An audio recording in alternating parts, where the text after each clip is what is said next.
मराठवाड्यातल्या उस्मानाबाद जिल्ह्यातलं हे एक गाव इतर कुठल्याही गावांसारखंच. या गावामध्ये कारवणीचा म्हणजे बैलपोळ्याचा सण उत्साहानं साजरा केला जातो. सणही नेहमीसारखाच, पण इथं तो वेगळ्या पद्धतीनं साजरा केला जातो. बैलपोळ्याच्या निमित्तानं गावकऱ्यांना आरोग्यविषयक संदेश दिले जातात, हे इथलं वैशिष्ट्य आहे.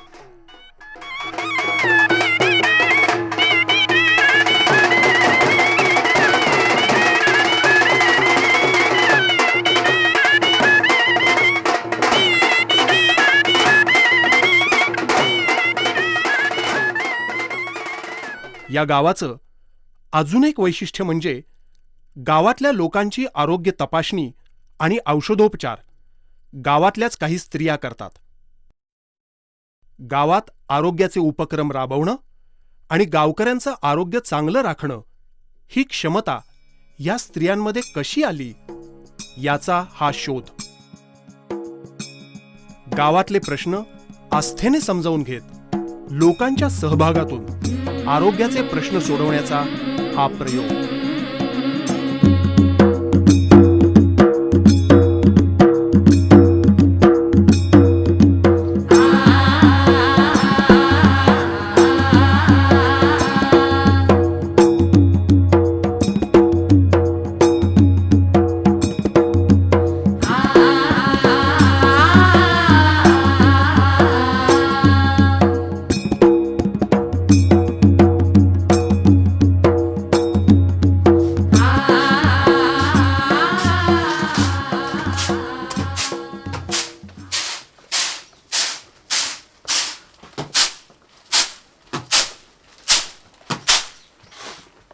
ताई, तुम्ही आरोग्य वैद्य पहिल्या कार्यकर्त्या ना?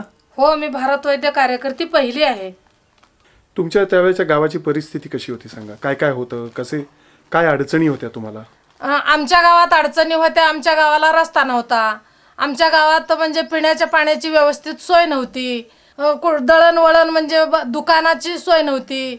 एकदम ग्रामीण म्हणजे ग्रामीण एवढं खेडगाव होतं आमचं की तसलं इथं कुठल्याच गोष्टीची सुविधा नव्हती सर. ना एक गोळी मिळायची, ना औषध मिळायचं, ना इंजेक्शन मिळायचं. जरी कसलं अपरात्री सुद्धा आम्हाला बाहेरल्या गावाला 400-500 गाडीच्या प्रवासाचं भाडं देऊन आम्हाला बाहेरल्या गावाला जावं लागत होतं सर. आणि बायकांवर काय अडचणी होत्या? बायकांना काय त्रास व्हायचे? बायकांना त्रास म्हणजे सर गरोदरपणात त्यांना टीटीचे इंजेक्शन मिळायचे नाही, ते त्यांना लोह गोळ्या मिळायच्या नाही, त्यांचे सासू सासरे म्हणजे नवरा त्यांना दवाखान्यात जाऊ देणार नव्हते. अजून त्यांना लोह गोळ्या घेऊ द्यायचे नाही, ते कॅल्शियम घेऊ द्यायचे नाही. ते म्हणजे मूल पोटात वाढतंय आणि पोट कापून काढतात असं त्यांच्या डोक्यात होतं. डिलेव्हरी घरीच व्हायच्या. अजून ते विळीनं असं कापायचे, नाळ विळीनं कापायचे आणि ते दोऱ्यानं बांधायचे. झालं डिलेव्हरी.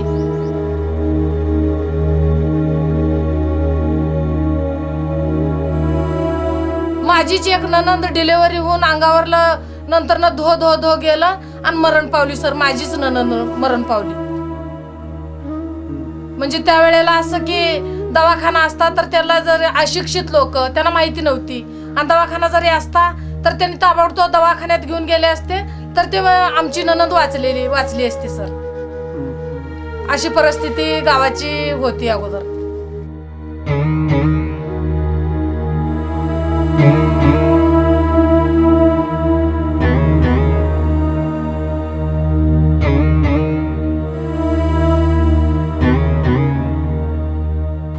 आमच्या पाहुण्याचीच गोष्ट. शेतामध्ये तो विष घेतला. विष घेतल्यानंतर त्याला लगेच दवाखान्यामध्ये, हॉस्पिटलमध्ये नेणं, प्राथमिक उपचार करून नेणं अत्यंत आवश्यक होतं. पण गावामध्ये प्राथमिक उपचाराची कसलीही सुविधा नसल्यामुळं, हॉस्पिटलमध्ये न्यायला उशीर झाल्यामुळं तो वाटेतच दगावला.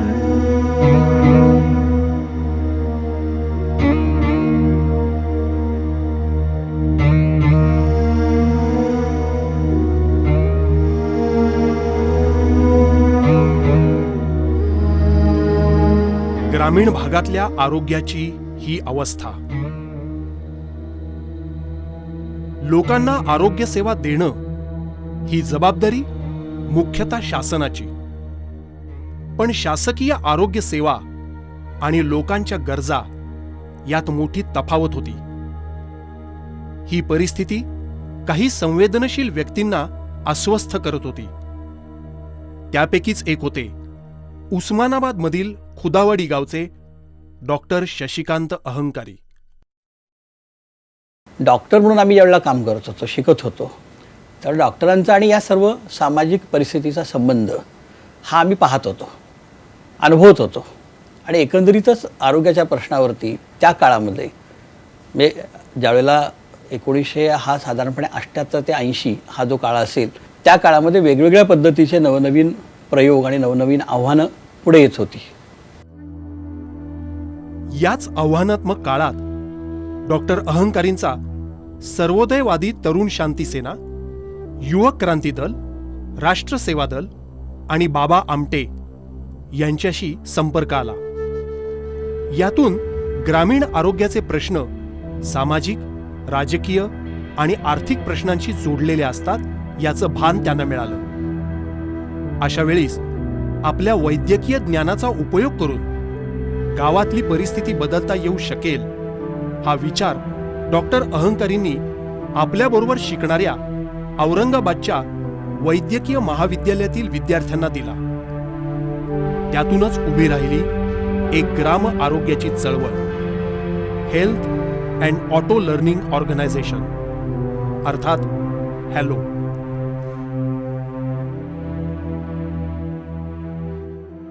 एका बाजूला खेड्यातली परिस्थिती की अतिशय भयावह, विजेपासून तर आरोग्य सुविधांपर्यंत काही सुविधा नाहीत, औषधं मिळायची नाहीत, प्राथमिक आरोग्य केंद्र असायची पण तिथे सुविधा नसायच्या, आणि दुसऱ्या बाजूला कमालीचं दारिद्र्य, कमालीची अनास्था, स्त्रियांच्या आरोग्याबद्दलची खूप भयावह अवस्था, डिलिव्हरी करायला कोणी दायी नाही.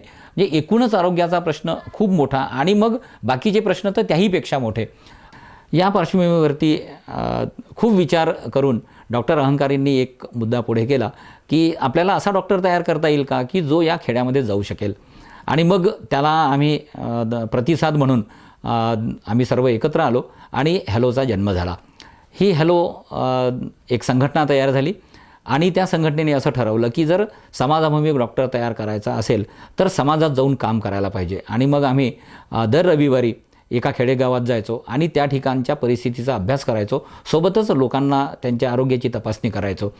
पण जेव्हा आम्ही व्हिजिट्स चालू केल्यात आणि हॅलोमध्ये काम करायला लागलो तेव्हा आमच्या लक्षात आलं की डॉक्टर हा नुसता डॉक्टर तयार होऊन चालणार नाही, वैद्यकीय ज्ञानाचा डॉक्टर तर पाहिजेच, पण त्याबरोबरच समाजाचा विचार करणारा आणि सामाजिक परिस्थितीचा विचार करणारा डॉक्टर व्हायला पाहिजे. आणि मग हॅलोची वाटचालही तशीच झाली. या वाटचालीत डॉक्टर अहंकारींना अशोक बेलखोडे, संजय गायकवाड, विजय गायकवाड, क्रांती रायमाने, जगन्नाथ दीक्षित, शैलेंद्र आचवल, मनीषा निंबाळकर आणि स्वाती शिरडकर या डॉक्टरांची भक्कम साथ होती. ग्राम आरोग्य सुधारणं हे हॅलो चळवळीचं ध्येय होतं. हे ध्येय उराशी बाळगून डॉक्टर शशिकांत अहंकारींनी शहरी सुखसुविधांना नकार दिला आणि उस्मानाबादमधलं अणदूर हे गाव गाठलं.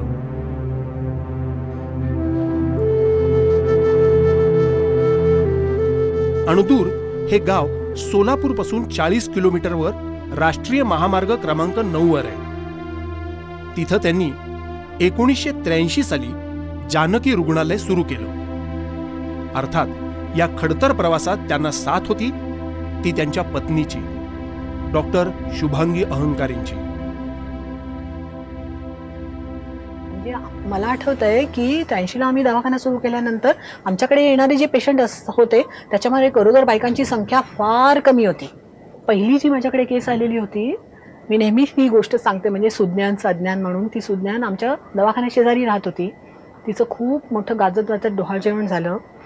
बँड बिंड भरला आहेर करून सगळीकडे गावातनं मिरवत वगैरे ती बोसगा नावाच्या तिच्या गावाला गेली आणि 4च दिवसात ती आमच्याकडे म्हणजे पूर्ण बेशुद्ध अवस्थेत आणि झटके देत दवाखान्यात. कारण ती 7-7.5 महिन्याची जेमतेम गरोदर होती. तिचं ब्लड प्रेशर खूप वाढलेलं होतं. ती पूर्ण सुजलेली होती. ती बेशुद्ध तर होतीच होती आणि आता तिचं बाण पण होणं अटळ होतं. ते बाळ तर जगू शकणार नव्हतं, इतकं ते ब्लड प्रेशर, वाढलेल्या ब्लड प्रेशरमुळे त्याचं पोषण नीट झालेलं नव्हतं. आणि मला तो प्रश्न इतका अस्वस्थ करून गेला की एवढं मोठं डोहाळ जेवण आणि ते चोळी म्हणतात इथे या भागात, तर ते गाजत वाजत एवढं सगळं होऊन, भरला आहेर होऊन ते झालं, पण तिची एकही तपासणी झाली नव्हती. कदाचित एखादी तपासणी झाली असती तर सुज्ञांना झटके येणं, सुज्ञांचं वाढलेलं ब्लड प्रेशर ह्याची कुठेतरी एक चाहूल लागली असती आणि पुढचं सगळं हा सगळा जो काही होणारा जो काही गडबड घोटाळा आणि गुंतागुंत आहे ती सगळी खरं तर टाळता आली असती. ही घटना 1990 सालची. आमच्या दवाखान्याच्या दारामध्ये पहाटे 5:30 वाजता एक बैलगाडी थांबली. एका नवऱ्याने बायकोला दवाखान्यामध्ये आणलेलं होतं. तिला टेबलवरती घेतलं आणि डॉक्टर शुभांगीने तपासलं. तपासताच असं लक्षात आलं की तिची गर्भाशयाची पिशवी बाहेर आली आहे. काय झालं होतं तिला? ही सखूबाई भोसले, पारदेची बाई, झोपडीत राहणारी. रात्री 10 वाजता तिला बाळंतपणाच्या कळा आल्या आणि हे बाळंतपण घरातच केलं गेलं. एका शेजारच्या असलेल्या पारद्याच्या बाईनंच ते केलं. मूल जन्मलं, घरामधला दिवा विझला, त्यावेळी दुसरी बाई तिथे आली आणि त्यांना वाटलं की आणखीन एखादं मूलमध्ये आहे. तिला कळा घ्यायला जोर नव्हता म्हणून आलेली दुसरी बाई तिच्या पोटावरतीच उभी राहिली, तू कळा घेत नाही म्हणून. ती पोटावर उभारता राहता क्षणीच त्या बाईची पोटामध्ये गर्भाशयाच्या पिशवीत असलेली वर आणि पिशवी त्यासकट ते बाहेर आलं आणि त्या अवस्थेमध्ये तिला दवाखान्यामध्ये आणलेलं होतं. या घटनेने आमची झोप उडवली. हे का घडलं असं? हा प्रश्न नुसता आरोग्याचा आहे का हा आरोग्याबरोबर गावामधल्या असलेल्या इतर विकासाच्या सर्व घटनांना एकत्रित करून बघण्याचा आहे? सार्वजनिक आरोग्याचा प्रश्न हा सार्वजनिक गावाच्या विकासाशी निगडीत आहे. गाव गुंफण करून गावातील विकासाचे प्रश्न सोडवल्याशिवाय सुटे वेगवेगळे करून गावाच्या आरोग्याचे प्रश्न सोडवता येत नाहीत हे आम्हाला लक्षात आलं आणि सखूबाई भोसले तेव्हापासून आमच्या संस्थेची, आमच्या कार्याची एक प्रेरणा आणि एक दिशा देणारी व्यक्ती ठरली. अशा अनेक घटनांमधून हॅलो चळवळीतल्या गटाला ग्रामीण आरोग्याच्या समस्या अस्वस्थ करत होत्या. त्या गटाने ठरवलं की आपण नुसतीच चळवळ करून काही होणार नाही, याला स्थायी स्वरूपामध्ये याला उत्तर शोधण्यासाठी, याला पर्याय शोधण्यासाठी आपण एक संस्था म्हणून एकत्र येऊयात आणि त्यातल्या 12-14 जणांनी एकत्र येऊन हॅलो मेडिकल फाउंडेशनची 12 वर्षानंतर स्थापना केली. शांततामय, न्यायपूर्ण आणि आरोग्यदायी समाजाची निर्मिती करणं, तसंच आरोग्याचे प्रश्न सर्वांगीण पद्धतीनं सोडवणं हे हॅलो या स्वयंसेवी संस्थेचं उद्दिष्ट आहे. हे उद्दिष्ट समोर ठेवून हॅलोनं काम सुरू केलं आणि सगळ्यांचीच परीक्षा पाहणारा दिवस उजाडला. 30 सप्टेंबर 1993ला उस्मानाबाद आणि लातूर परिसरावर मोठं संकट कोसळलं. भूकंप, जीवन उद्ध्वस्त करणारा भूकंप.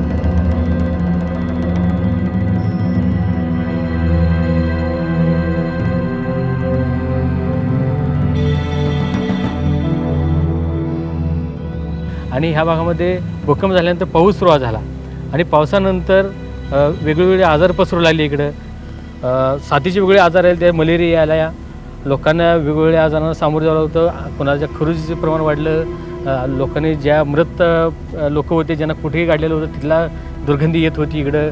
हे सगळे जे आरोग्याचे प्रश्न होते संसर्गजन्य आजारांचे वगैरे ते त्या प्रश्नांमध्ये पहिल्यांदा लक्ष घातलं. ते करत होतो आम्ही. पण ते करत असताना लक्षात आलं की हे सगळे तात्पुरतंच काम आपण याच्यामध्ये करतोय. आता आपण ही जी आपत्ती आलेली आहे या आपत्तीमध्ये जे लोक आहेत त्यांच्यामध्ये आपण काहीतरी वेगळ्या पद्धतीनं लोकांमध्ये जाऊयात आणि करूयात. आणि मग एक अभ्यासाचा भाग म्हणून आणि त्याकडे बघण्याचा एक दृष्टिकोन वेगळा म्हणून आम्ही त्या भागामध्ये आरोग्य यात्रा काढली.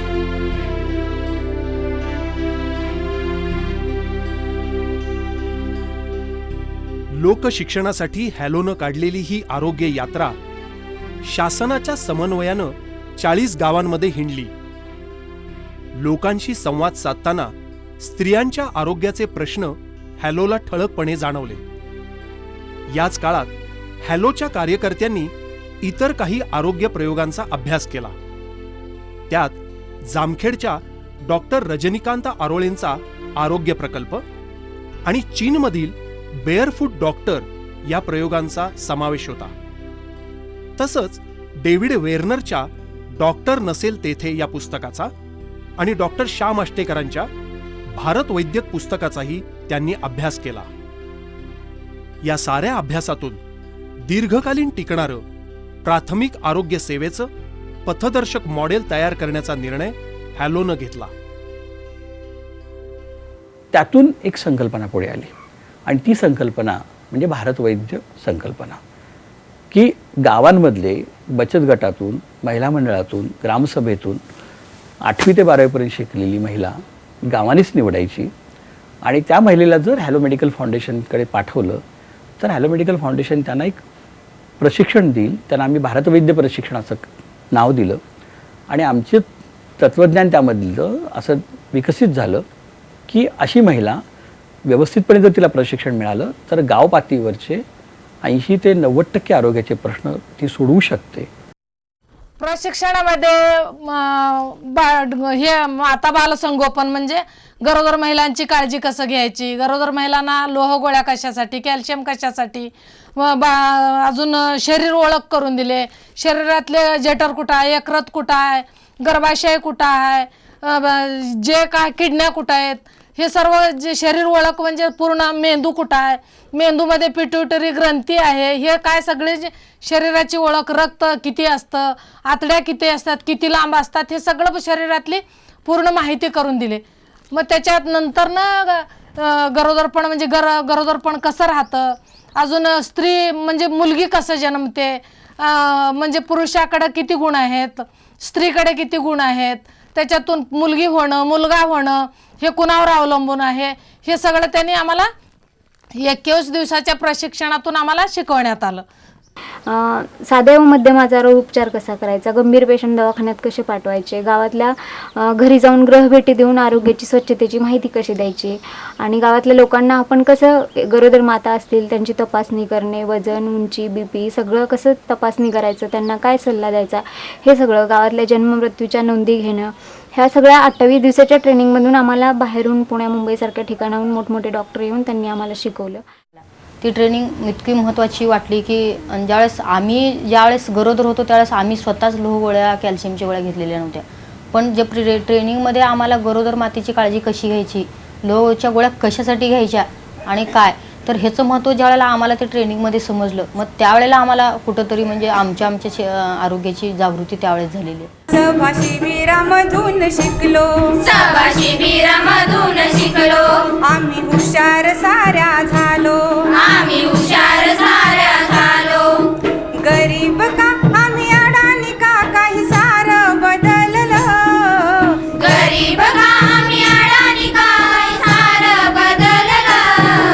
शिकले आता म्हणून बाई सारं बदललं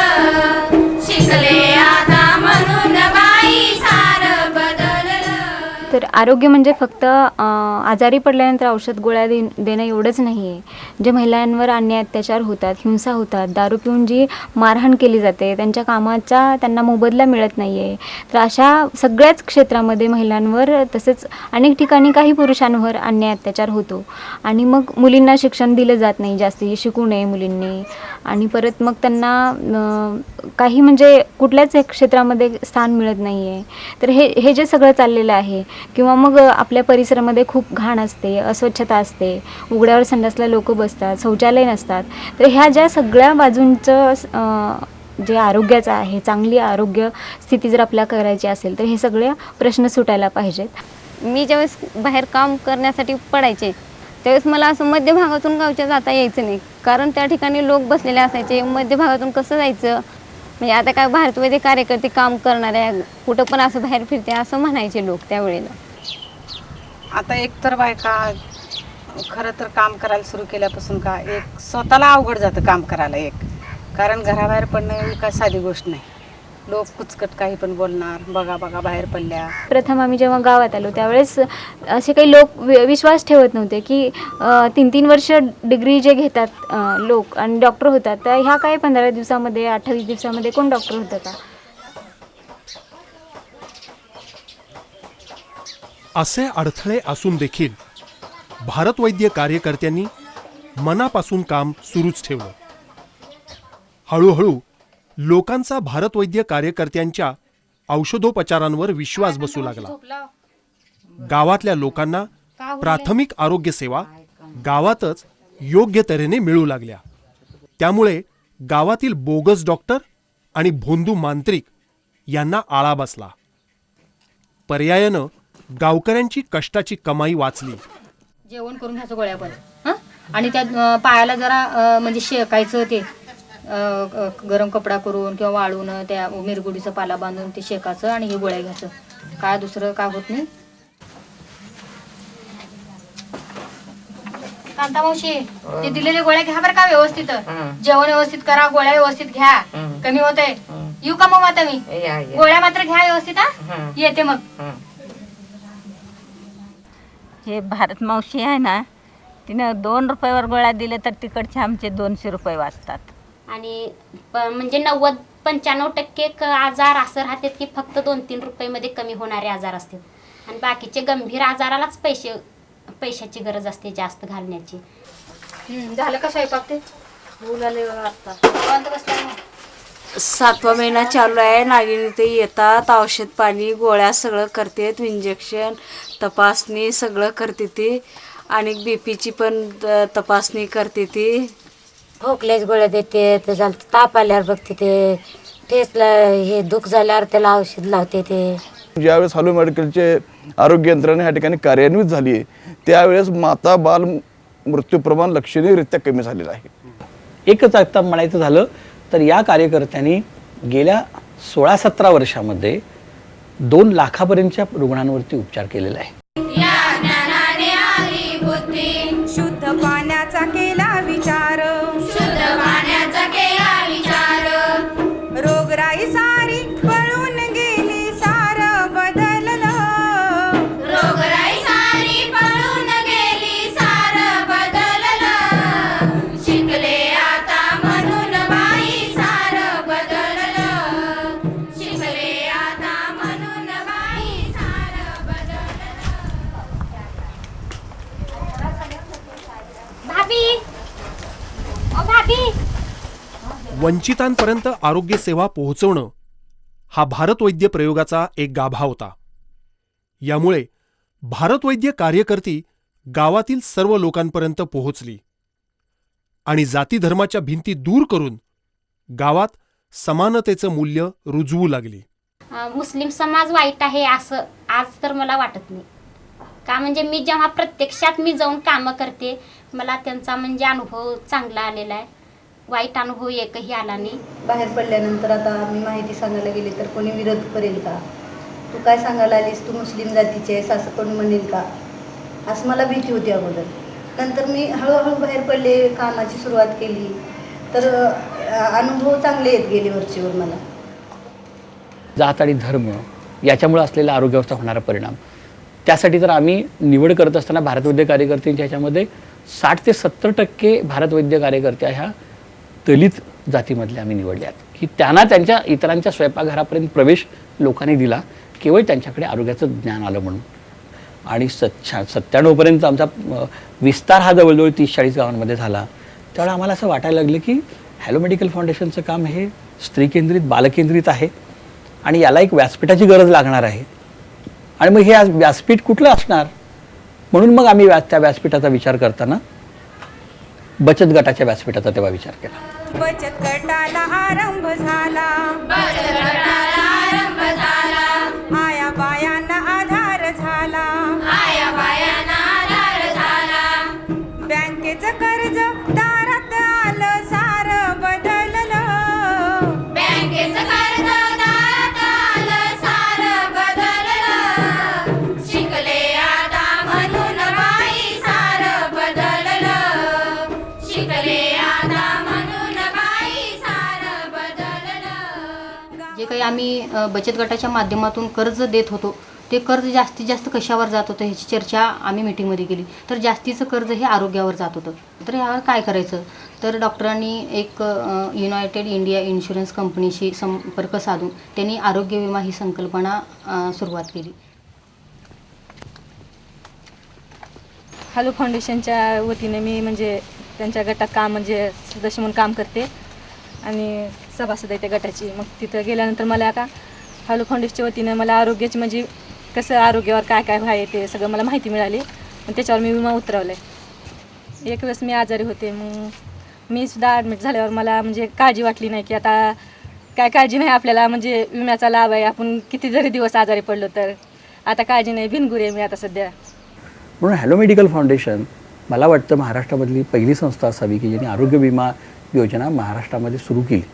आणि जवळजवळ आता 8वं वर्ष आहे संस्थेचं आरोग्य विमा योजनेचं. 1,500-2,000 कुटुंबांनी याच्यामध्ये सहभाग घेतलेला आहे. आणि यातलं वैशिष्ट्य असं आहे की बाळंतपणासाठी सुद्धा विमा दिला जातो, हे आरोग्य विमा योजनेच्या हॅलोच्या कार्यक्रमामध्ये दिसून येतं.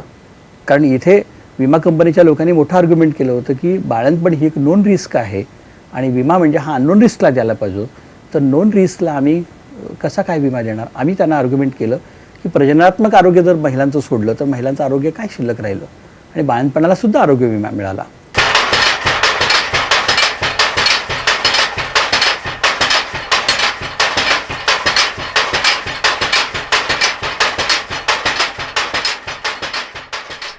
आरोग्याची हमी मिळाल्यानंतर हॅलोच्या बचत गटातील स्त्रियांनी पुढचं पाऊल टाकलं.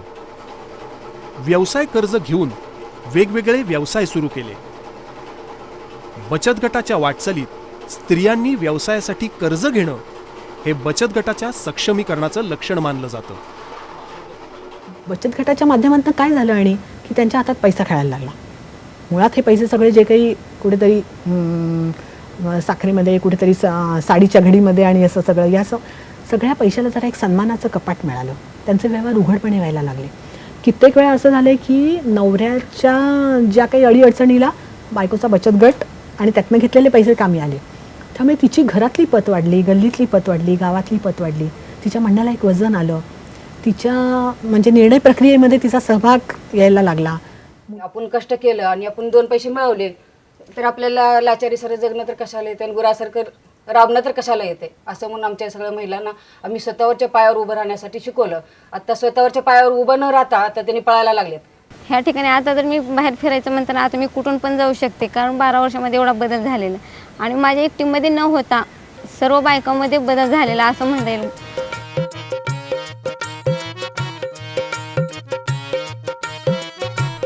बचत गटामुळे मिळालेला आत्मविश्वास, हॅलोकडून सातत्याने मिळणारी वेगवेगळी प्रशिक्षणं आणि विविध विषयांवरचे महिला मेळावे यामधून गावातल्या सगळ्या स्त्रियांची समज वाढू लागली. या स्त्रियांनी गावाची वेस ओलांडून विविध सामाजिक संस्थांना भेटी दिल्या. यातून प्रेरणा घेऊन त्यांनी गाव पातळीवर स्वतःच्या प्रश्नांना मग वाचा फोडली. पण मगाशी तुम्ही म्हणलात की त्या दारू पिण्यामुळे खूप त्रास होत होता गावामध्ये. काय काय प्रकारचा त्रास व्हायचा? त्रास मारहाण करायचे, माल विकून दारू प्यायचे आणि एक तर असं पेले असताना बघून आणि प्यायचे. 4-5 दुकान होते आणि शेताला जाताना पिऊन जायचं आणि अजून आले प्यायचं. गावातलं सगळं गाव दारू पित होतं. जवळजवळ 50% पुढे तर गेलतच. मग महिलांना काय त्रास होत होता? ते मारहाण करत होते घरी.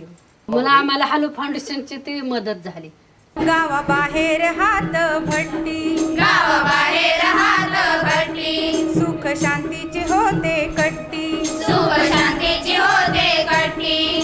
लाजबाई टाकली भीती मी सोडली सार बदललं, लाजबाई टाकली भीती मी सोडली सार बदललं. शिकले आता म्हणून बाई सार बदललं, शिकले आता म्हणून बाई सार बदललं. स्त्री समतेचे नवे ग्रामसभेमध्ये महिलांचा एवढा सहभाग होता, कधी नाही. ते 93 महिला आलेल्या होत्या ग्रामसभेला, पहिल्यांदाच आलेल्या होत्या खेड्यामधल्या महिला एवढ्या. आणि त्या ठिकाणी ठराव पास झाला दारूबंदीचा. लोहाऱ्याला ग्रामसभेमध्ये रॉकेल म्हणजे ज्यांच्याकडे वाहने ते भरपूर आहेत त्यांना जास्त रॉकेल भेटायचं, जास्त पैसे दिले की जास्त रॉकेल भेटायचं, आणि ज्यांना जे नियमात आहेत ते पण भेटायचं नाही. तर हा प्रश्न ग्रामसभेने मांडलेला होता महिलांनी. आणि आता रॉकेल सर्वांना दिलं जाते. आणि दुसरा प्रश्न म्हणजे राशनचा. राशन हे सर्वांना भेटतंय आता. पूर्वी भेटायचं नाही, ज्यांना जास्त पैसे त्यांना तेवढं भरपूर धान्य दिलं जायचं, पण आता गोरगरिबाच्या नावाचं प्रत्येकाचं राशन त्या ठिकाणी शिल्लक राहतंय.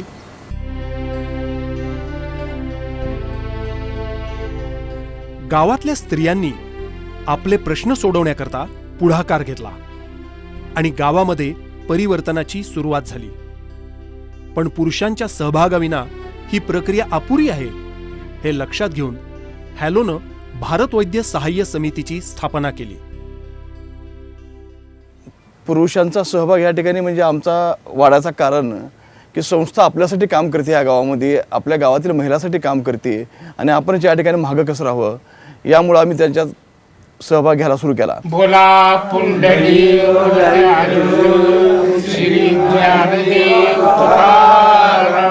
पंढरीनाथ महाराज की जय. म्हणजे कुठल्याही गावात भारतीय खेड्यामध्ये जे असतं त्या नागूरमध्ये बी असं आहे की थोडं जरा जातीच्या भिंती ह्या ठिकाणी होत्या. आणि आमच्या गावामध्ये प्रामुख्यानं मराठा समाज जास्त आहे, बरोबरच लिंगायत समाज, सोनार असे समाज लोक असल्यामुळं आणि मग मातंग, हरिजन, चर्मकार आणि आम्ही मराठा म्हणजे सवर्ण इतर जी लोक आहेत ती एकत्र आम्ही सहबोडण्याचे कार्यक्रम पहिल्यांदा आम्हाला हॅलो मेडिकलच्या माध्यमातून ह्या गावात राबवायला मिळाली आहे. आता विशेषत्वानं सांगायची बाब अशी की समाजामध्ये जे कौटुंबिक हिंसाचार जी ह्या ठिकाणी झाली आहे त्या ठिकाणी सुद्धा हॅलो मेडिकलनं सावली केंद्राच्या माध्यमातून ह्या ठिकाणी भाग घेतला. आणि ते भाग घेतल्यानंतर पुन्हा तिने आम्ही तरुण माणसाच्या मदतीनं त्या अन्यायग्रस्त अत्याचारग्रस्त महिलाच्या सोबत आणि त्यांच्या नातलगाच्या सोबत चर्चा विचारविनिमय केला. आणि मला सांगण्यास असा आनंद होतो की ही जी आमच्या गावात कौटुंबिक हिंसाचाराची जी प्रकरणं होती ती प्रकरणं 100% मिटली. नुसतेच मिटले दबावानं असं नाही, तर त्यांच्यामध्ये गोडवा निर्माण झाला, जिव्हाळा निर्माण झाला. जिव्हाळ्याची हीच वृत्ती कुटुंबामध्येही जोपासली जावी या भावनेनं हॅलोनं नवं पाऊल टाकलं. गावात आणि कुटुंबात कायम दुर्लक्षित असणाऱ्या तरुणींच्या समस्यांकडे त्यांनी लक्ष द्यायचं ठरवलं. काही काही व्यक्तीची आर्थिक परिस्थिती नसते, मुली तरी खूप हुशार असतात, पण आर्थिक परिस्थिती नसल्यामुळं त्यांना पुढं जर शिकवायचं म्हणजे हे नसते, तेवढी असं परिस्थिती नसते त्यांच्याकडे, त्याच्यामुळे पण काही मुली येऊ शकत नाहीत. आणि घरामधल्याचा असा दृष्टिकोन असते की मुलींना शिकवायचं नाही, त्याच्यामुळे आपण पाठवायचं नाही कुठंच, लग्न करून द्यायचं म्हणजे ते त्यांच्या घरी सुखी राहतील, त्याच्यामुळे पण मुली येऊ शकत नाहीत. अशा गावातल्या तरुण मुलींच्या या समस्यांवर उपाय म्हणून हॅलोनं किशोरी प्रशिक्षण कार्यक्रम सुरू केला. आरोग्याचे फूल सखी आरोग्याचे फूल, आरोग्याचे फूल सखी आरोग्याचे फूल दिसाले ग. किशोरी वयीन गटामध्ये आमची महिन्याला एक बैठक व्हायची. या बैठकीमध्ये आम्हाला मुलींची मासिक पाळी आणि मुलींनी आपल्या समाजामध्ये कसं वावरायचं, त्या वावरताना कोणकोणत्या अडचणी आल्या तर त्या अडचणीवर कशी मात करायची, ज्यावेळेस लग्न होतं त्यावेळेस मुलींना अनेक प्रश्न पडतात, ते प्रश्नावर चर्चा व्हायची. आणि परत लग्नानंतर जे मुलामुलींचे संबंध असतात त्या संबंधावरही अधिक माहिती दिली.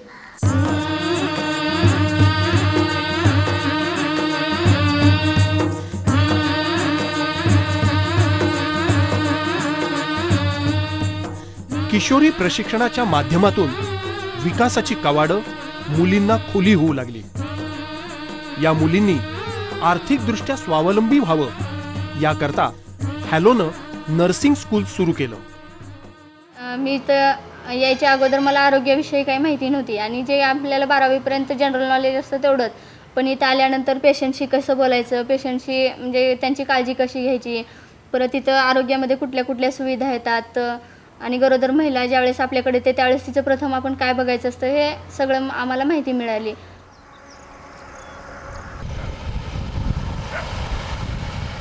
नर्सिंग स्कूल हे जानकी रुग्णालयाला जोडून आहे. त्यामुळे विद्यार्थिनींना इथे अनेक प्रकारच्या रुग्णांची देखभाल करण्याचा प्रत्यक्ष अनुभव मिळतो. रुग्णांनाही दर्जेदार आरोग्य सेवा अल्प खर्चात उपलब्ध होते. पण आता त्रास सगळा कमी झाला. बरं, मग आज जाणार आहे घरी? गावातील वंचित हा केंद्रबिंदू मानून हॅलो काम करत असल्यामुळे लोकांना संस्थेच्या सगळ्याच कामांबद्दल आपुलकी वाटत आली आहे. यामध्ये हॅलोच्या कार्यकर्त्यांचा मोठा वाटा आहे. हे कार्यकर्ते लोकांवर कुठलीही गोष्ट लादण्यापेक्षा लोकांच्या गरजांवर आधारित आणि लोकसहभागातून कामं करतात. लोकांमध्ये आरोग्याच्या प्रश्नावर जागृती करण्याकरता सावधान कला पथक गावोगावी कार्यक्रम करते. पैसे द्यायला येते, पैसे द्यायला काय होतं रे तुम्हाला? आता देत नाही पैसे चल जाय तू पहिल्याच मी सगळं चुकतं करतो व्याज. मी तुम्हाला शिवाय सगळं लिहून दिला पहिल्याच. अरे सगळंच माझ्याकडे का देणार आहेस तू अजून? आता काय गाठ ठेवायला तुझ्याकडे काय बी नाही. यासोबतच गावात ज्ञानाची जाणीव सर्वांमध्ये निर्माण करण्याच्या हेतूनं शब्दयात्रा हा वाचनालयाचा उपक्रमही त्यांनी राबवलाय. खेडेगावातल्या शाळांमध्ये बऱ्याचदा प्रयोगशाळा आणि वैज्ञानिक साधनांची कमतरता असते. हे लक्षात घेऊन हॅलोनं अणदूर इथे विज्ञान वाहिनी संस्था पुणे यांच्यासोबत ग्रामीण विज्ञान केंद्र सुरू केलं. दुर्गादेवी ट्रस्ट पुणे यांच्याकडून या केंद्राला आज आर्थिक सहाय्य मिळतंय. भावी पिढीचा वैज्ञानिक विचार आणि आरोग्याचा दृष्टिकोन विकसित व्हायला या केंद्रामुळे आज मदत होत आहे. गाव गुंफण करून ग्राम आरोग्य मिळवून देण्याच्या हॅलोच्या या चळवळीला आज 25 वर्ष उलटून गेली. हा सगळा प्रवास अर्थातच सोपा नव्हता. वेगवेगळ्या अडीअडचणींना तोंड देत आणि गाव पातळीवरचं समाजकारण राजकारण समजावून घेत अत्यंत निष्ठेनं समता, सामंजस्य आणि संयम या मूल्यांवर हॅलोनं विश्वास राखला. अशा प्रकारे लोकसहभागातून काम रुजवण्याच्या हॅलोच्या या धोरणामुळे गावातील लोक आपल्या समस्या आपणच सोडवायला सक्षम होऊ लागले. भारत वैद्य कार्यकर्त्या आज राष्ट्रीय ग्रामीण आरोग्य मिशन अंतर्गत आशा म्हणून कार्यरत झालेल्या आहेत. आरोग्याचा संबंध सामाजिक, राजकीय, आर्थिक, शैक्षणिक आणि सांस्कृतिक घटकांशी असतो याचं भान बाळगून जागतिक आरोग्य चळवळीला अभिप्रेत असलेल्या सर्वांगीण आणि सर्वांसाठी आरोग्य या ध्येयाकडे आता या महिला वाटचाल करीत आहेत. हॅलोची ही गावगुंफण करून आरोग्याचे प्रश्न एकत्रित करून बघण्याची पद्धत आता सगळ्यांसाठी प्रेरणादायी बनलेली आहे. स्त्री समतेचे नवे धोरण, स्त्री समतेचे